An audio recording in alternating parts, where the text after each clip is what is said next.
ನಾನು ಇವತ್ತು ಕಾಂಗ್ರೆಸ್ನ ನಾಯಕರಿಗೆ ಹೇಳ್ತೇನೆ, ಹಣದ ದಾಹದಲ್ಲಿ ಏನಿದ್ದೀರಿ, ಹಲವಾರು ಕುಟುಂಬಗಳನ್ನ ನಾಶ ಮಾಡಿದ್ದೀರಿ. ಇವತ್ತು ಬಾಂಗ್ಲಾದೇಶದಲ್ಲಿ ಹೋಗ ನೋಡಿ, ಶ್ರೀಲಂಕಾ ಆಯ್ತು, ಶ್ರೀಲಂಕಾ ಆಗಿದೆ. ಇದೇ ಬಾಂಗ್ಲಾದೇಶದಲ್ಲಿ ಯಾವ ಆಡಳಿತದ ಪಕ್ಷದ ಸಂಸತ್ ಸದಸ್ಯರು, ಯಾವ ಆಡಳಿತ ಪಕ್ಷದಲ್ಲಿ ಅಧಿಕಾರದಲ್ಲಿ ಇದ್ರು ಅಂತವ್ರು ಕಟ್ಟಿರ್ತಕ್ಕಂಥ ದೊಡ್ಡ ದೊಡ್ಡ ಹೋಟ್ಲುಗಳಿಗೆ ಇವತ್ತು ಯುವಕರು ಹೋಗಿ ಬೆಂಕಿ ಇಟ್ಟಿದ್ದಾರೆ. ಸಾಕು ನಿಮ್ಮ ಹಣದ ವ್ಯಾಮೋಹ, ಈ ಲೂಟಿ ಮಾಡಿರೋದು ಸಾಕು. ಕಂಡವರನ್ನ ಹೆದರಿಸಿ ಜೀವ ಬೆದರಿಕೆ ಹಾಕಿ ಏನನ್ನು ಮಾಡಿದ್ದೀರಿ? ನನ್ನನ್ನು ಪ್ರಶ್ನೆ ಮಾಡ್ತೀರಾ?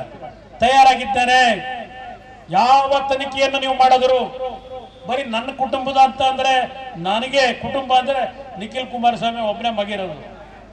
ಇಲ್ಲಿ ಪ್ರಶ್ನೆ ನಿಮ್ಮ ಅಣ್ಣನ ಕೇಳ್ತೀರಿ, ನಮ್ಮ ಅಣ್ಣನ ವಿಷಯ ಕೇಳ್ತೀರಿ. ಅವನ ಆಸ್ತಿ ಸಂಪಾದನೆ ಮಾಡಬಾರ್ದು ಅಂತ ಯಾರಿಗೂ ಇಲ್ಲಿ ಸಂವಿಧಾನದಲ್ಲಿ ಹಕ್ಕಿಲ್ಲ ಅಂತ ಇಲ್ಲ.